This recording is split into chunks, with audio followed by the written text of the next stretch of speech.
fun to share your evening with you. Hopefully it's beneficial for all. Please, please, please ask questions. I want to tailor my presentation to what interests all of you. And I just ask that you understand there is no dumb question. So please ask me questions. So I'm going to begin by opening up for questions so that I can hopefully address your questions that you may have during the presentation. Fire away. So what are some things you guys want to learn tonight? Well, Earl, I'd like to know just about how much the lamb should be eating. They're around 50 pounds now. And then should I weigh that feed or measure it in any way or just do a free choice with it? Okay. We'll address those kind of questions for sure. Other questions? Thank you. Anything? I was just wondering if we're supposed to have like supplements at a certain point in time for feeding. Okay. Any particular supplements or just general? No, just general. Okay. Other questions, please. Earl, that's another one that popped up in the chat box, just so you know, as they want to learn more about supplements. Okay. All right. On question for the supplement questioners. You want to know generally what they're used for, how they're used, or all the above. And as I address it, will you please say, I need to know more, or I'm good with that? Perfect. Other questions, please. What is the best supplement on a finishing ration? Okay. Excellent. There's a question in the chat box that says, what's the best type of feed? Okay. What can I add to my sheep's diet to like kind of increase that shag production, not like growth, to like help spark that? Okay. Wool growing. Okay. How often do you need a worm? Okay. Keep firing away here. I can write fast. There's one in the chat box that says when to start feeding Spark and Sure Champ. Okay. And the person in response to your question about the supplements is that they would like to learn all the above. Okay. Anything else? Another chat box one is best types of wormers. Okay.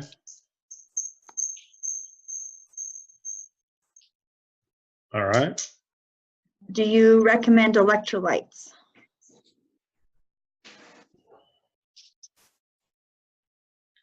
All right.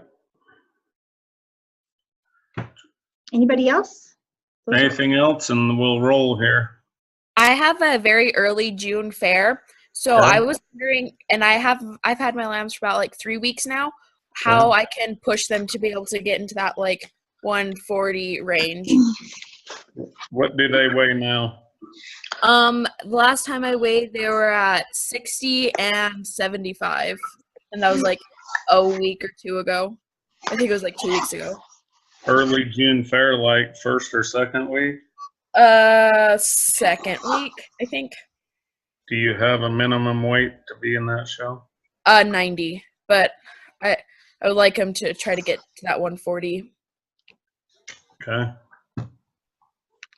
Anything else? Yeah, there's another one that says, should hay be free choice, alfalfa, or grass? Should it be free choice, and should it be alfalfa or grass? Okay. Anything else?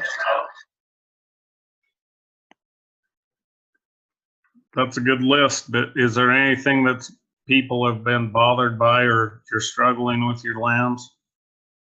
Or for that matter, use if any of your commercial producers or show producers that I can answer. Here's one related to weaning, so it's a breeding question. When do you wean, or do you wean later on a market lamb or just normal weaning time? Okay. Great question. So I'm going to be showing a yearling ewe, and she has a lamb on her right now. What is a feed routine I can do with her to get her bounced back up before fair? And when is fair? That second week in June. Okay.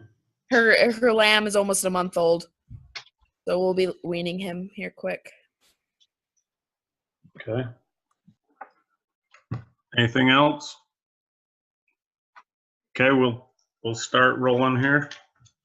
If there's something that comes up, please type it in the chat box. Donald make me aware of questions, and then we'll wrap up with questions. So as we go through this thing, please fire away, okay? All right, so let's begin with, we're gonna jump right into your other questions,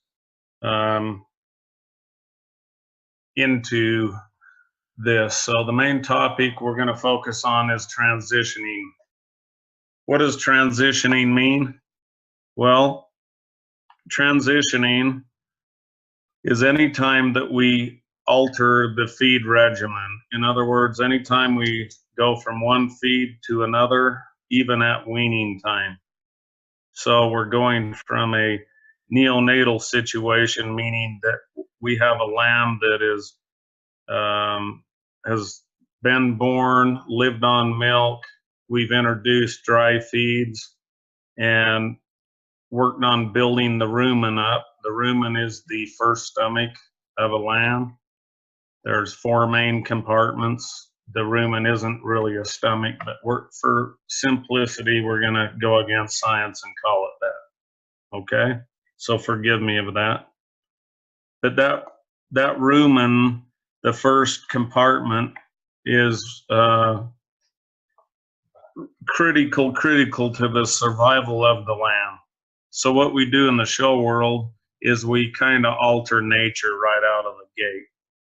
Typically that lamb is on the ewe, and it is on forages like pasture or hay. What do we do in the show world? We introduce concentrates.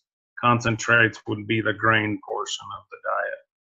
So we automatically, right out the gate, change what nature has designed that lamb to be. That lamb's designed to be a grazer or a forage utilizer. Okay? So transitioning, I'm going to start right from as though we have purchased a lamb. We go to the producer. We ask the producer, first of all, some questions that I'd like you to ask is these kind of things. What has the lamb been eating? Is it, some people, some producers, believe it or not, do not even introduce concentrates to lambs when they sell them. They just come off a hay diet. And so if we take a lamb home and introduce it to our feed of choice, we automatically upset the whole digestive system of that lamb. We can run into scours, diarrhea, dehydration, open the bag to pneumonia, respiratory problems because of stress. Okay? So it's important, and I suggest, someone asked about electrolytes. So talk to the producer where you're purchasing your lambs. Ask if you can buy a bag of feed that they have been on. At that point, with that question, you'll know if it's a forage-based diet for these lambs. And so you will need to be very, very cautious and careful as you introduce your concentrate type feeds to those lambs. Electrolytes play a role in the stress situation. However, electrolytes can be overdone, just like a baby. So lambs are babies. Mothers that are on this call and fathers, you would treat a lamb similar to your own child. You would be you wouldn't try to shove a pint of electrolytes down a baby lamb whose rumen is only the size of a half a fist or a fist at best of an adult male. So we can't overfeed electrolytes and those kind of things thinking that we're helping on the transition. So what's the definition of transitioning? Here's the example I'd like to give.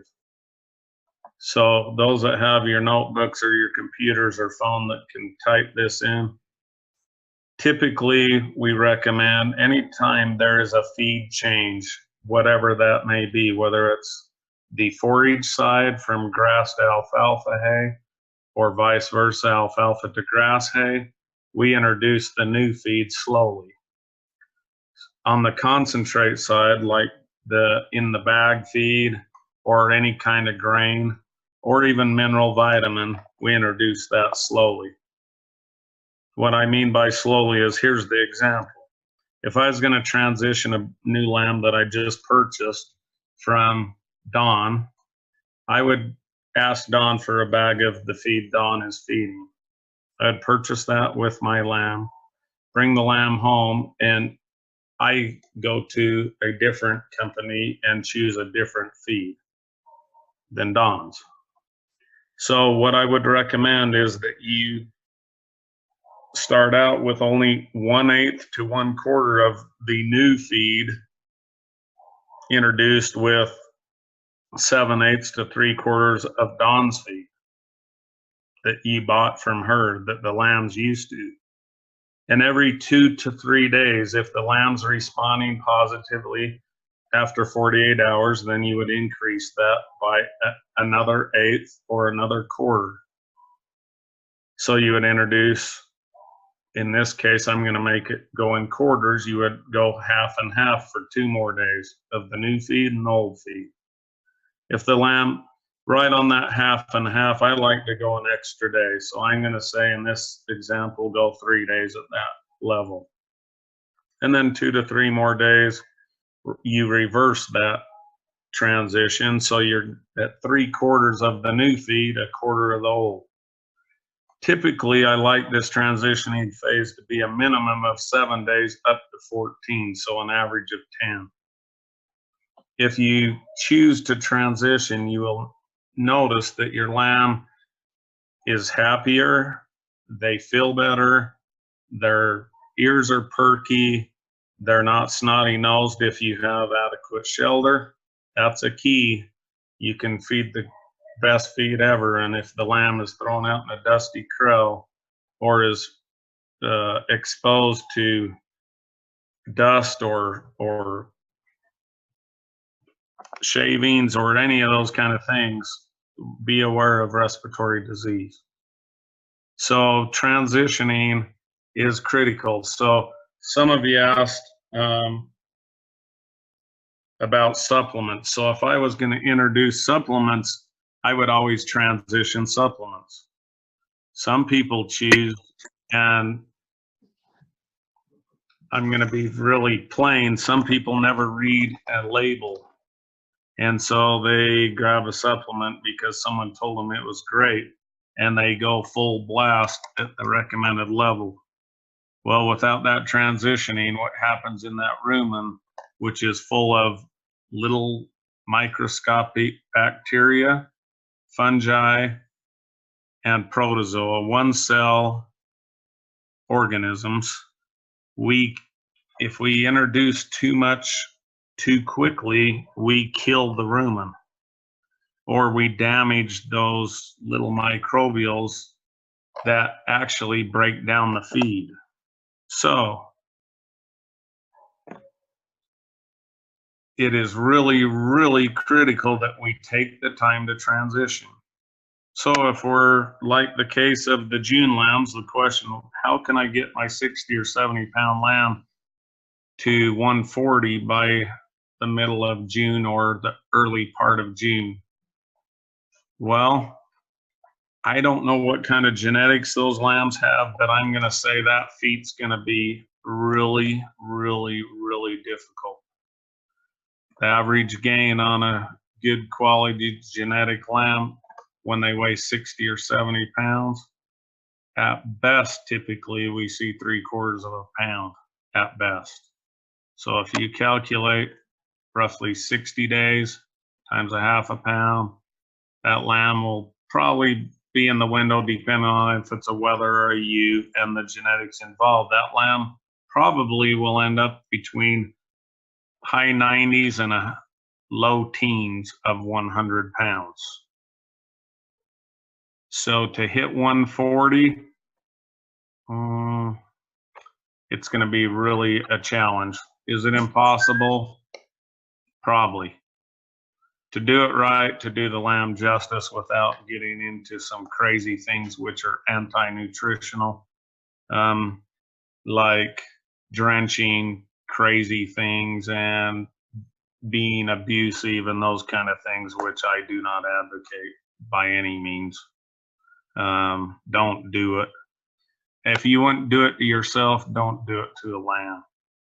So we'll talk more if there's questions on what you can do to make sure those lambs get at least in that low 100s or the teens to be competitive in that show. So any questions on transitioning?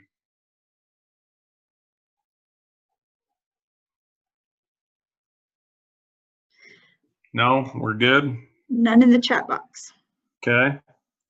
So some things that I'd like to go through next, and some of you that know me, I plugged in some of my previous nutrition things to try to get the point. There's always ways from point A to point B. We can either go with like a mule, a awesome bicycle, or a sports car to achieve our goals. All of them get us from point A to B. Some of them get us there quicker and some of them slower, but they all can get there. I'm going to relate that to lambs. Do we have time to just feed a simple feed or feeds to get our lamb to the appropriate weight of fare and in condition to compete in the show ring by feeding a simple grain? Some lambs will do it.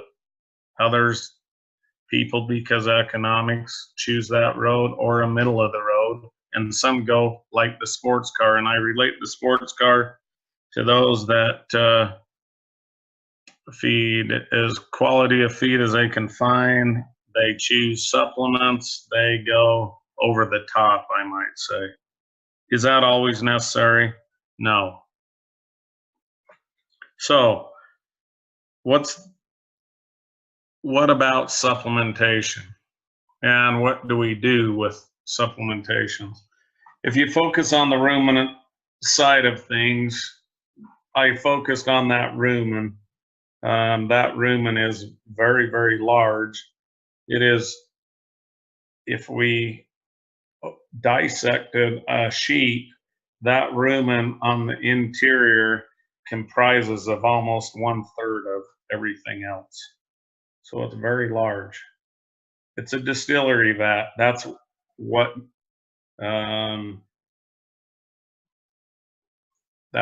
nature, that's what science built for this animal to digest forage, as I stated earlier. So it's important to take care of that, but it's also really critical that we feed the lower digestive tract. A lot of people just talk about this rumen, this awesome deal that, in my beliefs, God built so they could digest forage and grow and produce and create food and wool and those kind of things, and all the other awesome things that we derive from sheep. Any question on the digestive system? Would giving your lamb probiotics help with the transitioning of feeds? Yes, if it's the appropriate probiotic. So great question. So pro and prebiotic is a hot topic in the feed industry, just like the food industry. I'm going to try to give you a really basic definition of both. A prebiotic is derived from a live organism, whether it's bacteria, yeast, one-celled organisms, it is fed some type of component like sugars or something else.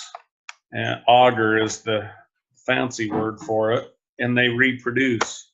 They go through their cycle and then they are actually obliterated or killed. And then they provide food for those bacteria that are contained in the rumen and the rest of the digestive system of your lambs. So the prebiotic is a product that is fed to feed the positive bacteria and amoeba and the one-celled organisms. A probiotic, think of yogurt that you might enjoy.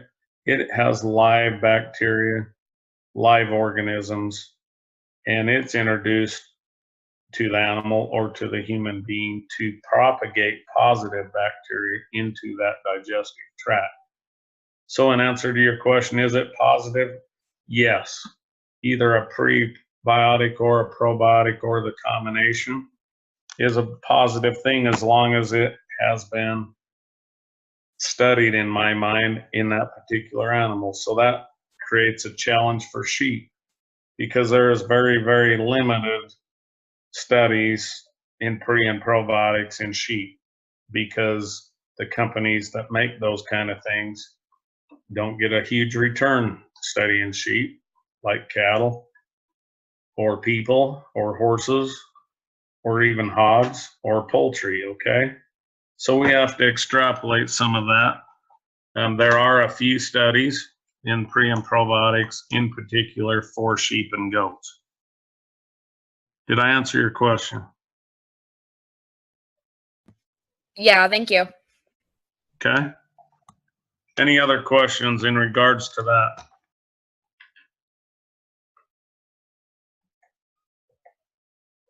There was a question about Sure Champ. I do, my company does distribute this product from a company called Biozyme. You're welcome to get on Biozyme Inc., INC, learn more about Sure Champ. So the question in regards to this, here's the commercial, was, when do I start feeding Sure Champ or Spark? This contains a prebiotic called Amifirm. It can be fed immediately as soon as the animal will ingest it or eat it. So it can be added to the feed as soon as that animal is on a creep feed. So anytime. Okay.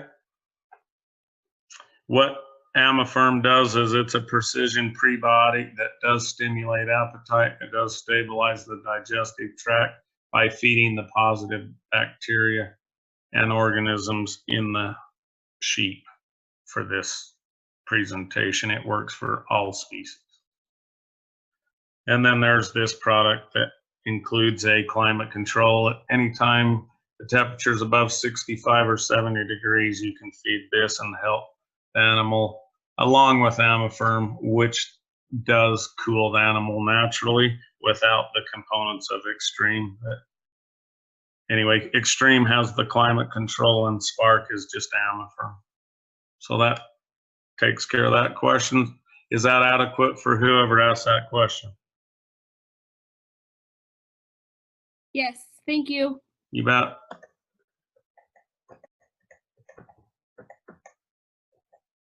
So let's jump to supplements. I like to talk about supplements. Currently, I work for a company where so I'm going to just try to paint a picture for all of you. I've worked for companies where when I say we, the company I worked for at the time, their focus was on selling a good base feed and then selling supplements to plug into that base feed to take care of whatever the desired results that you as a show person are looking for. So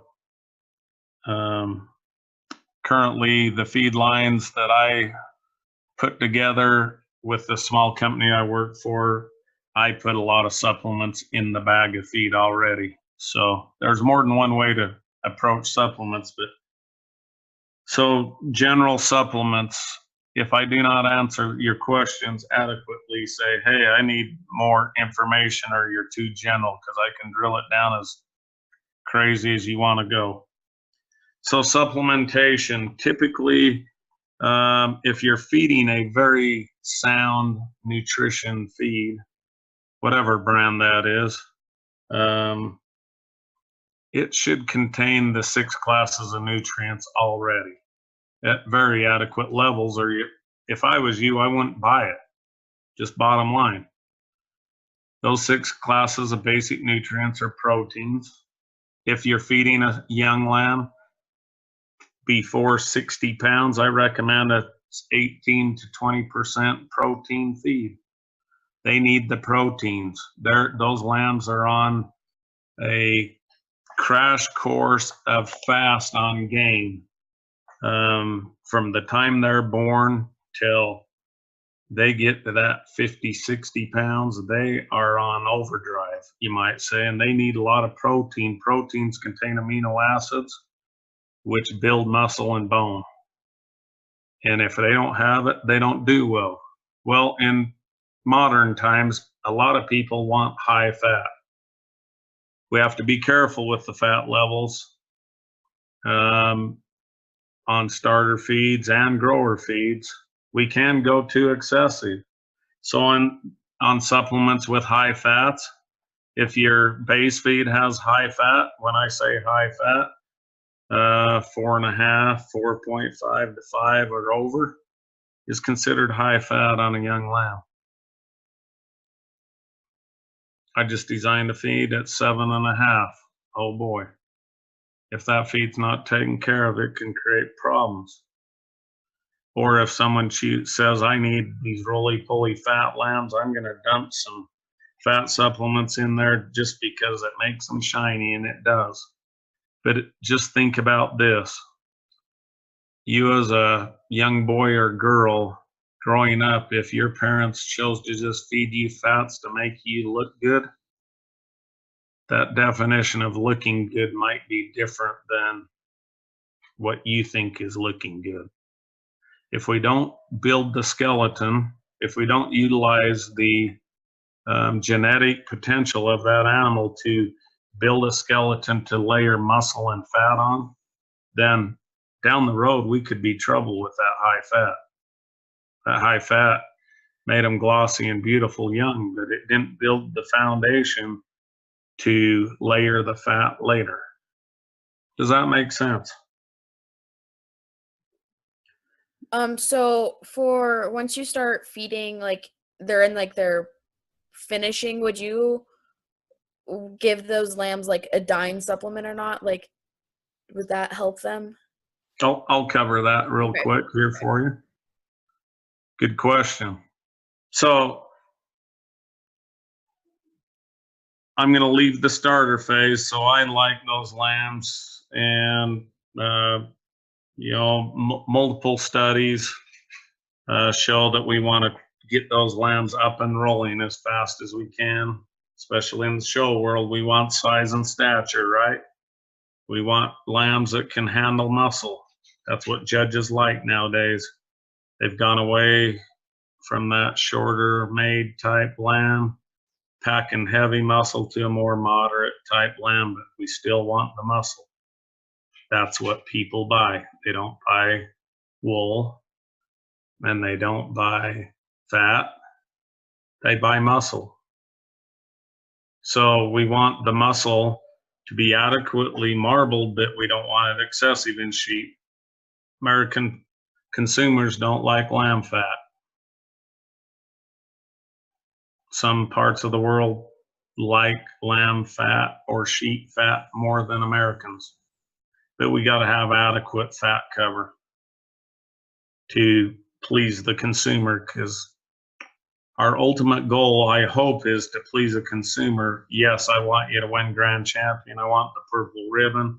I want you going for the final drive, all those kind of things. even being in nutrition, but the ultimate thing that I want is a lamb on the rail that grades extremely high. My goal is to pull up. So let's jump to the grower phase. Grower phase is, in my mind, it could be different to some others, but I kind of use that cutoff around 65, 70 pounds from the starter phase to the grower phase. I like to have that 7 to 10 day transition right there to a good quality growing ration. If that base ration is solid, it contains what I show on the screens minus the water, however, in the bag, but good, clean, quality, cool water. I don't want ice cold. Ice cold can create problems with intakes. We want moderate tepid water, not ice cold, not hot, but just good, clean, cool water. Okay, so the grower phase. What protein level do we like there? Anywhere. I like a 16 to an 18. I could handle a 15% protein. Fat, I like that. I like the 3.5 to 5, so 4 average on fat levels. I personally like a higher fiber feed than some companies that I've worked for have built in the past. When I talk fibers, I don't mean like woody type fibers. I'm talking about fermentable, digestible fibers, like soy hulls, like cottonseed hulls, like good quality alfalfa or grass hays. Those kind of things are what I'm talking about when I talk fiber. Typically, I've seen in the past, not only with commercial feeds, that fiber level is crunched down in that 7-8%, even 6. And so that feed is what I call candy. It's high starch. It's carbohydrate loaded and sugar loaded. It converts extremely quick. It has no ruminal scratch factor built in. Therefore, those of you that have raised sheep for a long time, the ruminal scratch factor is critical. And so we don't have to, but I'm going to advise you to at least give some hay if your feeds that you choose do not have a fiber scratch factor built in the bag. Give them some hay, or they will not do well, and they will not convert the feeds that you're spending the money on or building yourself. Does that make sense?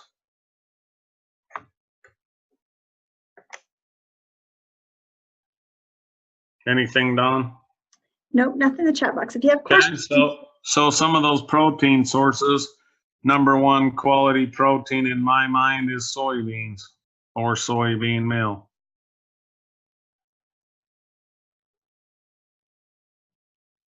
When you jump down to wheat mids, screenings, sweepings, all those kind of things, we can hit protein levels. We can make a tag, but are they quality? Typically, no.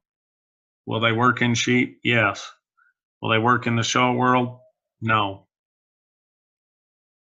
In my mind, that's my opinion. Okay? But whole grains work fine on the starch side. The starch side is this slide, the carbohydrate side. The main grains are corn, barley, wheat, and oats. Is one better than the other? We've raised show lambs on whole corn, whole barley. When we do that, we add something like soybean meal, vitamin minerals, and balance it. A balanced ration is key. So I'm going to jump back to supplements. If I add my favorite, I'm just going to hypothetically use my favorite 2 or 3 supplements to my base feed, and I don't understand what that base feed has in it mineral vitamin wise. Here's my question to you. Am I feeding a balanced ration or an unbalanced ration by adding those supplements to get the edge? The answer is I am most likely feeding an unbalanced ration unless I feed the brand of base feed that goes along with those particular brands of supplements. Unless the supplement I'm feeding is very generic without added vitamin, mineral, and fortification. So if it's just fat, you're fine. If it's protein with vitamin, mineral, and you go add it to brand X, a competitive feed, you're throwing that ration for that lamb out of balance. It's as simple as that.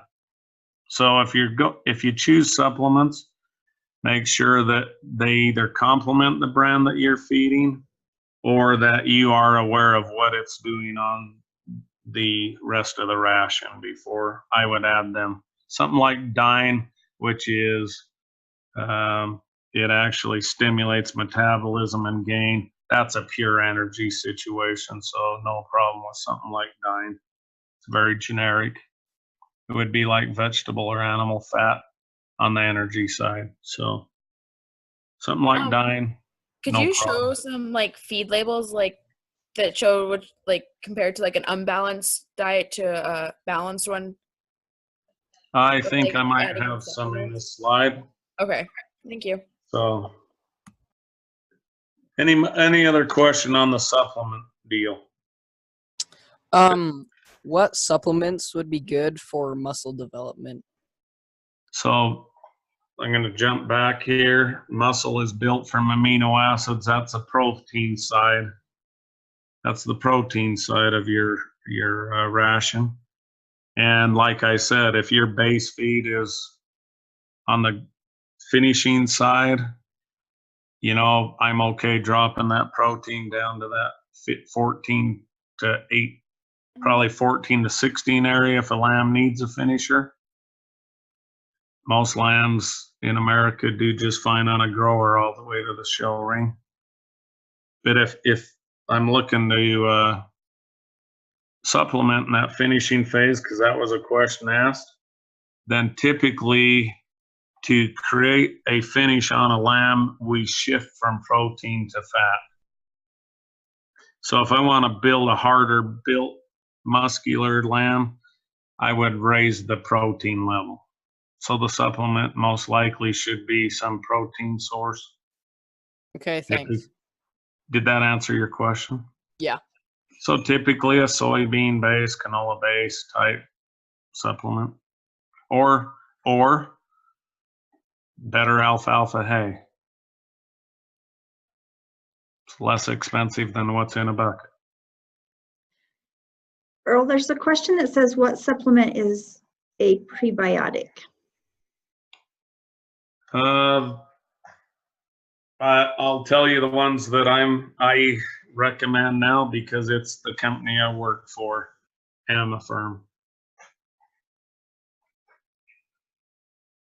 It is a prebiotic. It is studied with over 50 years and 500 studies. We know what it does and we know what it doesn't do currently. It's something that's well studied by Biozyme. When I didn't work for the company I do, I still competed against the product with other products, but it's always been in my arsenal, even when I didn't work for someone that promoted it. Some other prebiotics that are out in the market are some of the pastes that are available. Some of our suppliers like Sullivan's or Weaver's have some products that are pretty nice. And they have some products that I think are over-marketed for what they do. So prebiotic, Amafirm, anything that is not live. If it doesn't say probiotic, most likely it's prebiotic.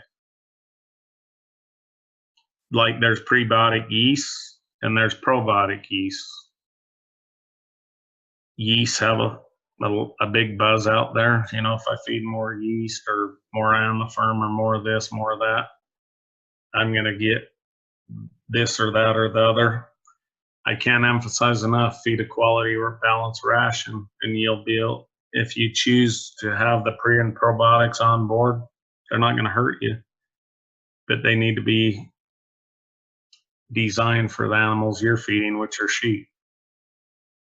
How often should you give a boost of probiotics? Anytime there's stress. Okay, thank you. A pre or probiotic anytime there's stress. So what's some incidents of stress? Weather change, wind, movement, hauling, trailering, splitting pans, anything that upsets the apple cart of that animal. I would highly recommend a quality pre or probiotic dose. And you can't, other than emptying your pocketbook, typically you can't overdo them. You can, so I'm careful saying that, but it's a waste of money to go beyond the directions contained there on whatever product you choose. It does not give you an advantage once the animal's out of a stress situation. It may help them digest better. You might have some efficiency factors. It may help stabilize that gut, but it's not bad to feed it continuous because you may not see what stressors would have affected that animal. So like the company I work for, our show feeds contain pre and probiotics. I won't say most, a lot of products out there nowadays do because it's a buzz. Just make sure they're products that work. Ask your feed reps, ask your dealers, ask nutritionists. Did I answer your question? Yeah, thank you. You betcha. What's the best type of feed? The feed that works. That was a question. The best type of feed, a balanced ration, both forage-wise and concentrate-wise or additive-wise or supplement-wise. Balanced ration, that's the best type of feed to feed. Absolutely. And along with that, clean, cool water. That's the number one most important ingredient you folks can feed is clean, cool water. What about fats? Are they important? I kind of beat them up a little bit on the young starter lambs, didn't I? I didn't mean to, but they have their place. There's vegetable oils like soybean oil, canola oil, flax oil. There's the omega-3 benefit.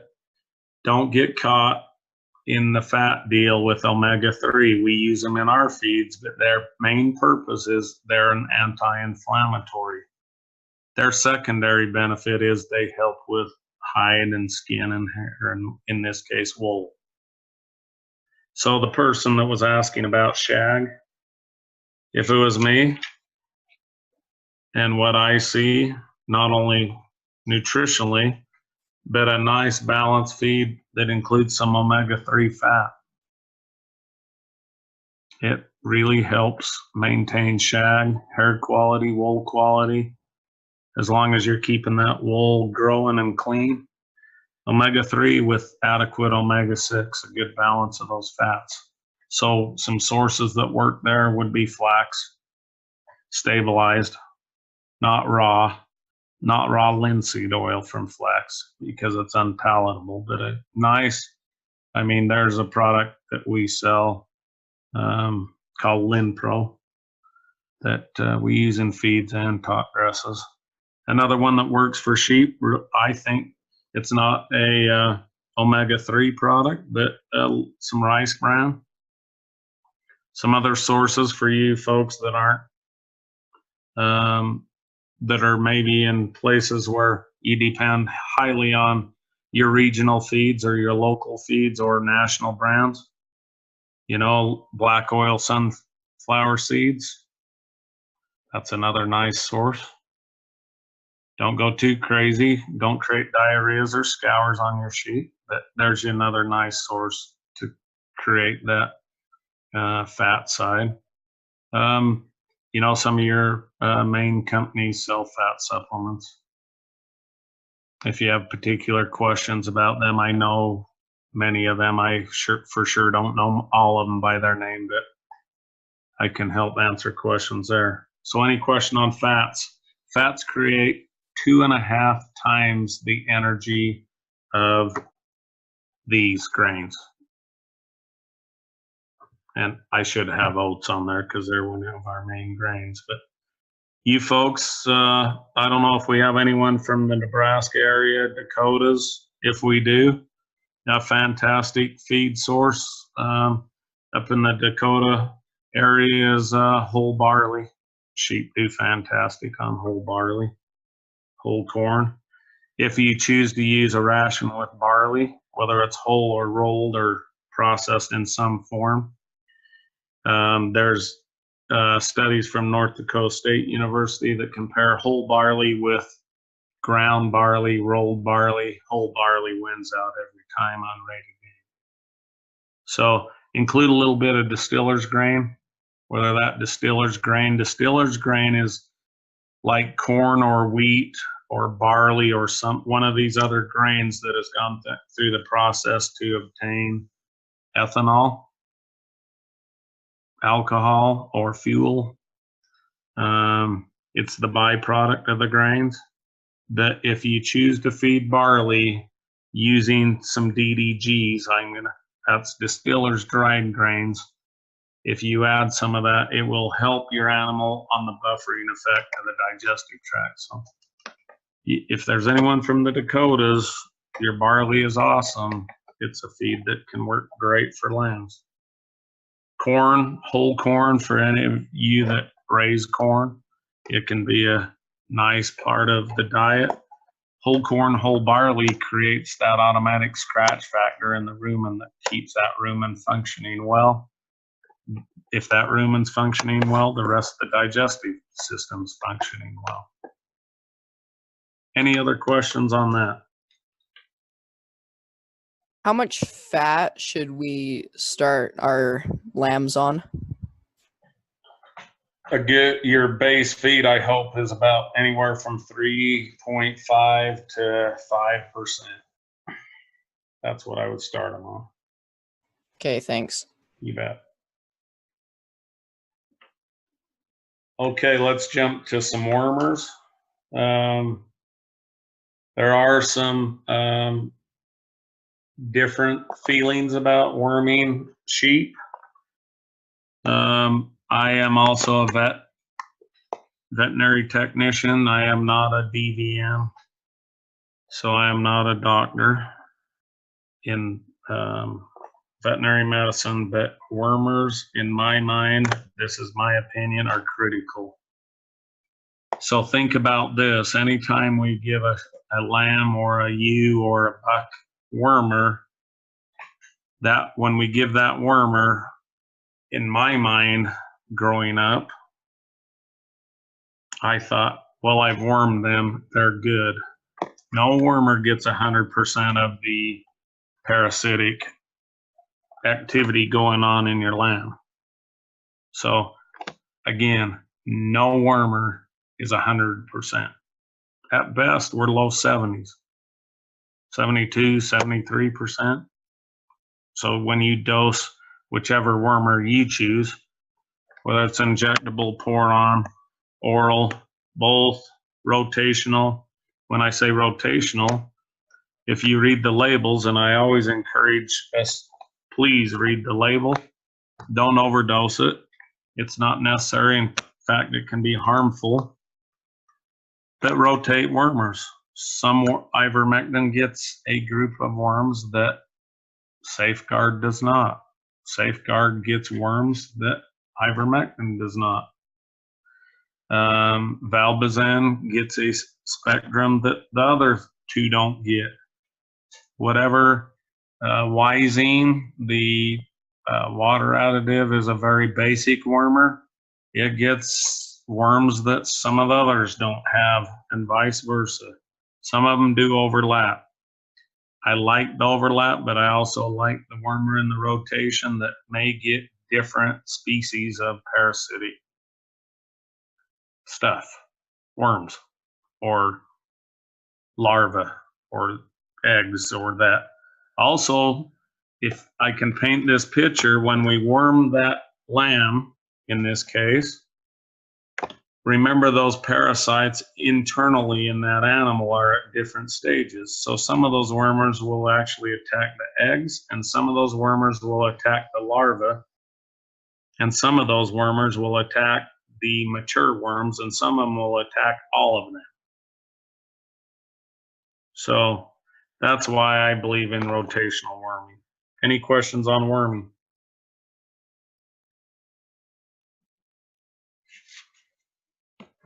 I have the question, how much should lambs at 50 pounds be eating? Well, I hope that lamb's consuming anywhere from 1.25 pounds, or about 1 pound to 2 pounds of feed, about 1.5 pounds average. 1.25 pound, somewhere in there for a 50-pound lamb. That's pushing it pretty hard. On supplement. Was that your question? How much for a 50-pound lamb? Was it just on the concentrate side, or was it on the total diet of hay and everything?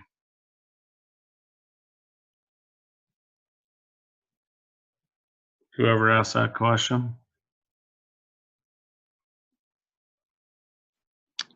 It's not in the chat box. So did somebody ask that they can unmute themselves? So I'm going to answer the question. That lamb should, if you combine the whole diet, I would highly recommend that these lambs are on free choice forage at 50 pounds. Don't be holding them back. You don't need to shed a hay belly at 50 pounds. Let them have it. Let them eat it. If they're not cleaning up your supplement level, then yeah, you can play that game. But these lambs need quality forage to grow and to function ruminally and digestively. They need it. So whether you're providing hay or, again, soy hulls, cottonseed hulls, whole grains, something to create that, it's really important. So do you recommend an alfalfa, just straight or an alfalfa mix would be better? Depends. First of all, they're on young lambs. If it's available, I like a real high quality alfalfa hay. Now, that being said, remember that alfalfa hay is higher in calcium, lower in phosphorus. But corn can supplement the phosphorus side or a quality mineral vitamin. Or again, most of your feeds, the pellet that's included in most feeds contain mineral vitamin. You would want to consult with your nutrition advisor or your feed dealer or someone to make sure that's adequate, because not all those feeds are adequate. Sometimes you need to still free choice mineral and vitamins. Okay. Okay. Thank you. You betcha. And mind you, there are more, just like feeds, some mineral vitamin packages are better than others. Some are nutrient dense. They usually cost more, but not always. But the number one mineral that is necessary is salt. And I think all of us can afford salt. I would hope so. So if you know from your parents or your 4-H leaders, FFA advisors, nutritionists, feed dealers that you live in a low copper, selenium, zinc area, make sure that your vitamin mineral side, it covers those bases. We don't add added copper to sheep rations because copper, we have learned years ago, when I say years, in the 1920s, that it can be toxic to sheep.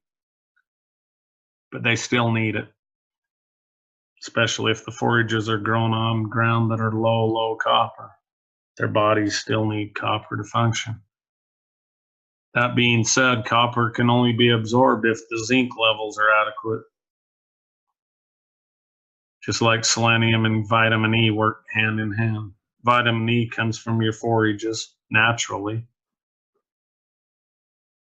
But in a show situation where we're growing lamb, sometimes we need to elevate that vitamin E level to help this selenium absorption in the body. Earl, there's a follow-up question that says, at what point do you start taking them off the hay and just putting them on the full, complete grain? Whoever's taking notes, please write this down if I haven't hit it hard enough. So great question. If the feed you are feeding does not contain adequate fiber, don't take them off of hay. If you're trying to reduce a hay belly for the shell ring, that reduction can happen in as quick as 10 days. But don't totally remove the hay. Still feed a pound, even 2. And then raise your grain ration, but they need at least a pound or 2 of hay, even 3 on some lambs. If that lamb weighs 140 and I'm gonna yank the hay away, watch what happens on its butt end. Those of you that have showed them, what happens? Gets real pasty real fast. We just upset the apple cart. Even if we use pre and probiotics to make up that difference, pre and probiotics cannot make up the difference of fiber. They are ruminants, they need fiber. But you can reduce that hay belly 10 to 14 days easy, sometimes 7. There isn't a hard answer on that, but that's kind of the window we use. You reduce it, you don't eliminate it, unless your feed contains enough fiber. Sorry, I don't remember hearing this, but what is enough fiber? Like how much? In the complete ration, so the complete ration would be everything you're feeding. I like that fiber not less than 13%.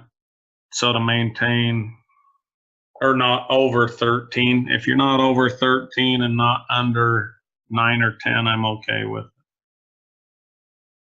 Most of your feed tags are going to guarantee maximum fiber.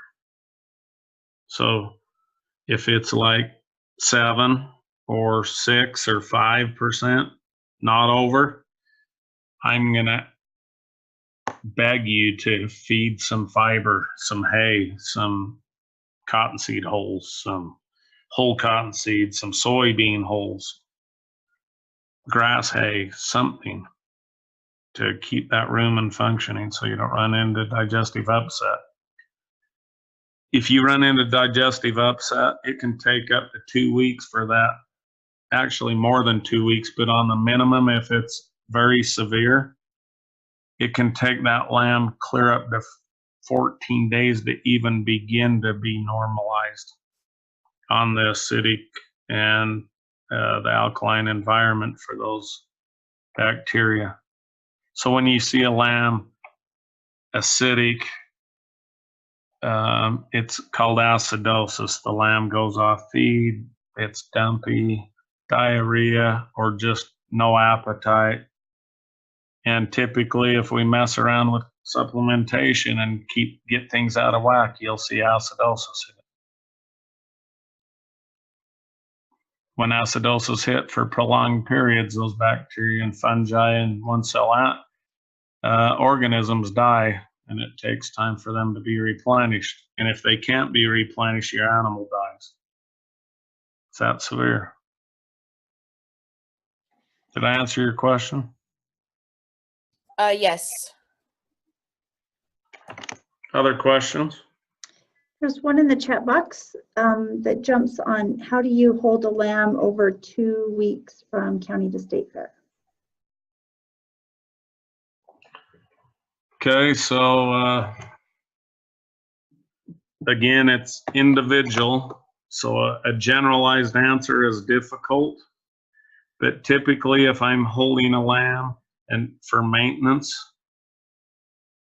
we used to say really up that protein heavy with a heavy concentrate or supplement. It still plays a role on some lambs. When I say a lot, like a 35% to 42%, 44% supplement. Some of you, there's a famous one out there by a particular brand that has the number 35. It's just 35% protein. There's nothing special about it. And so what you're asked to do is feed a certain amount of a 35 or a 40% or a higher protein, and replace some of your ration with that supplement. What you're doing is elevating protein and lowering fat or energy. By so doing, you're maintaining. The lamb doesn't have added energy to gain. That's what's happening there. The other side of it is sometimes with those supplements, you're asked to feed less. I think that's kind of weird on sheep myself, because you lose your full look, you lose those benefits that you're trying to do on expansion, fullness. When I say fullness and expansion, I don't mean gutty and all that kind of stuff. Are you there? Yes, keep going, you're good. It looked like I lost you, Dawn. My video just turned off for a minute. I was Okay, trying to be on the- other questions, and I'll jump to minerals quick. Is everyone doing okay? Because we can wrap this up. Any other questions I can please answer? There are none in the chat box, so. Okay, so we'll talk minerals quick. You can read my screen. There's the macro minerals, micro. You can see what they are. There's metals. There's basic minerals. They play a critical part along with vitamins, but it's critical that those minerals are balanced. So those that choose supplementation, make sure they're complementing your base feed, please. You're not getting an edge throwing things out of balance, I promise. That lamb's going backwards. You might not be able to see it. There's your basic vitamins. The water soluble are the B complexes and vitamin C. And then those that are fat soluble or utilized in the fat. So the body and stored there are vitamin A, D, K, and E. Covered that. Again, there's more than one way to get from point A to B. Most people choose somewhere in the middle. Some choose a more economical route, and some go, full steam ahead, as quick as they can get there, as high powered as they can. Sometimes getting there quickly and high poweredly is not always the most expensive. However, sometimes it's the most economical. Like the person that has the sheep that they're trying to hit to June, they need to really be on board with their parasitic control, worming, quality, high quality feeds, and not be afraid to spend a few bucks to get those sheep there. It can be done. Ionophores are included in lamb feeds like Bovatec and Decox.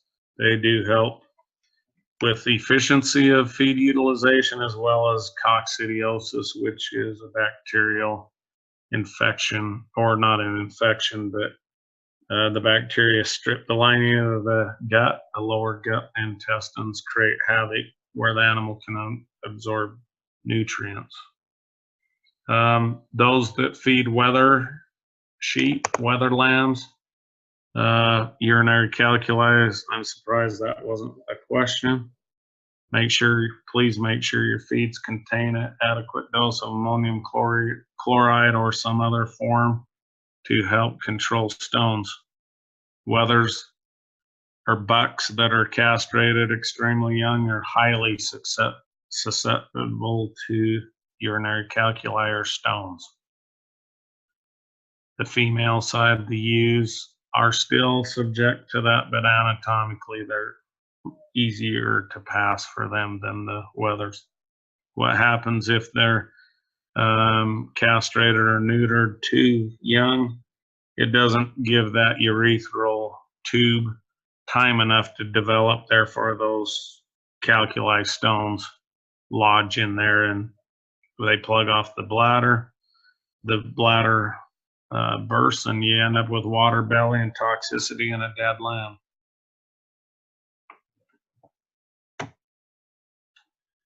We've talked about prebiotics, probiotics, and antibiotics. If your lamb is sick, please consult with your veterinarian. Make sure you're dosing appropriately and positively so that you have the best opportunity to get that lamb back in an efficient state and a healthy state. And then we don't need to worry about those for sheep. Here's some factors to consider. Know where you're going. I'm going to tell you from the nutrition standpoint, the best investment you can make is a brush to clean the water troughs. If they're not on automatic waters, and if they are, make sure those supply lines are kept in a cool state. But buy a scale, for heaven's sakes. You can buy a scale for 15 to 25 bucks and know exactly what you're feeding. Don't count on what the scoop says. Each feed weighs differently. Please make sure the environment's conducive to growth. Nutrition doesn't matter. Even though I will state this, feed is always to blame when there's a problem, but environment is never thought of. Did you hear that? When there's a problem, feed is always to blame first, but the environment is often ignored. So, food for thought. And of course, have you wormed your animal? Any other questions before we wrap this thing up?